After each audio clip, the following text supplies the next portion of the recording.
Jeremiah, John, how are you today? good. How are you doing? I'm doing quite well. I'm guessing you're a little busy out there at Busch Gardens right now. A little busy this time of year. What can I say? So, John, you are the show producer for Howl-O-Scream this year. Is that your correct title? Yeah, I'm the entertainment show manager. Yes. Okay, show manager. So you are definitely busy, and you are kind of tackling a whole new beast this year in no simple terms, correct? To say the least, absolutely. A few challenges ahead of us this year.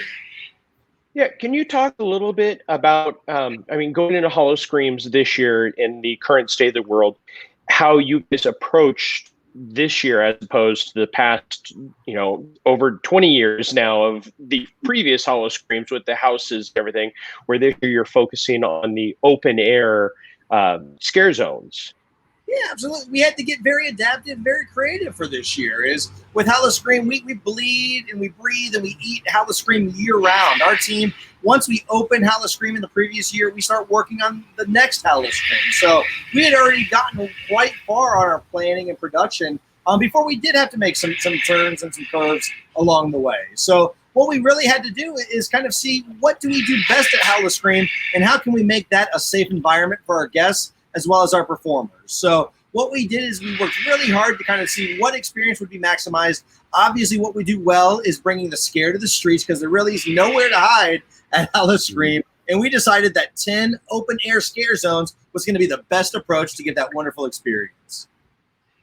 Yeah, the previous years, the houses are always great to walk through, but it really is strolling through, like the covered bridge over past the Sesame Street area, and you just have that eerie feeling that something's about to happen, and that really builds the excitement every step of the way throughout the park, and that's one of the things that I love going out to Howl-O-Scream each year. And that's what's really cool is, our park is 335 acres of play area for our creatures and monsters. So like you said, anywhere you walk throughout the park, you never know what's going to be lurking right around the corner. Yeah, and this year you created 4 new scare zones to make a total of 10 terrifying scare zones. Is that correct? That's right. In fact, I'm actually coming to you live from the Junkyard, which is one of our brand new scare zones. So what I think I really love about the Junkyard is that you've got the dilapidated junkyard area. You've got the trash everywhere. You've got the garbage. You've got the creatures lurking behind each corner. But what's really cool about this area is that there's little Easter eggs from Howl-O-Scream past in this area.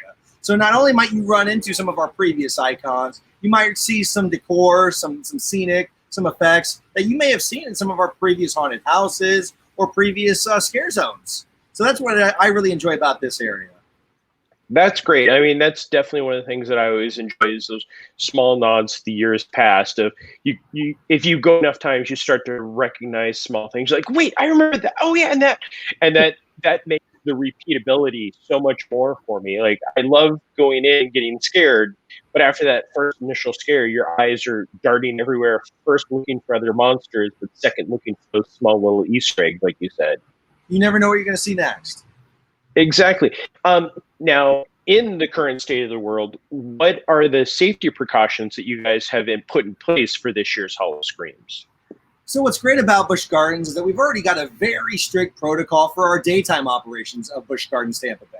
What we did with Howl-O-Scream is we just took that to another level. So obviously what we already require is all guests are required to have protective face coverings. All of our performers and scare actors will have protective face coverings as well.